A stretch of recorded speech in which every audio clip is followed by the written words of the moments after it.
बिहार में 20 अगस्त से जमीन सर्वे का काम जारी है। राजस्व एवं भूमि सुधार विभाग की ओर से जानकारी देने के बाद भी सर्वे को लेकर लोगों के मन में कई सारे सवाल हैं। इन आशंकाओं की वजह से लोगों को समस्याएं भी हो रही हैं। बहुत से लोग ऐसे भी हैं जिनके पास अपनी जमीन से जुड़े कागजात नहीं हैं। ऐसे लोगों को जमीन छीनने का डर सता रहा है। अब विभाग की ओर से इस समस्या को लेकर भी अहम जानकारी दी गई है, जिसे जानना आपके लिए बेहद जरूरी है। दरअसल राजस्व एवं भूमि सुधार विभाग के सचिव जय सिंह ने एक बार फिर से जमीन सर्वे को बेहतर कदम बताया।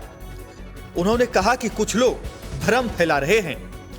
वो चाहते हैं कि रिकॉर्ड स्पष्ट ना हो, जिससे उनको जमीन कब्जाने में सुविधा मिलती रहे।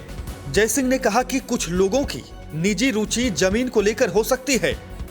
कई जगहों पर प्रॉपर्टी डीलर बड़ा खेल करने में जुटे हैं।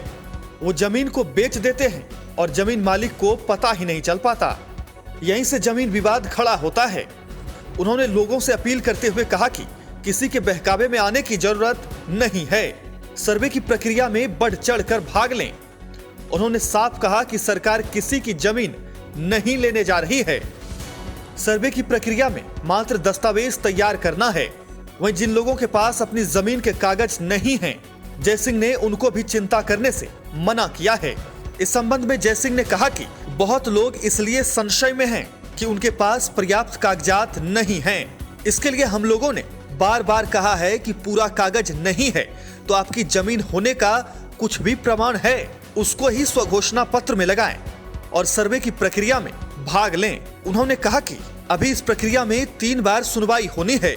शुरुआती दौर में अगर कोई दिक्कत होती है, आपके पास उसे सुधारने का मौका मिलेगा। आपको शुरू में ही इन बातों का पता भी चल जाएगा।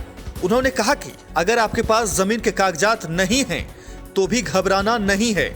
आपको अपनी आपत्ति दर्ज कराने का पूरा मौका मिलेगा और उस पर सुनवाई का अवसर भी मिलेगा। उन्होंने साफ साफ कहा कि सरकार किसी की जमीन नहीं लेने जा रही है।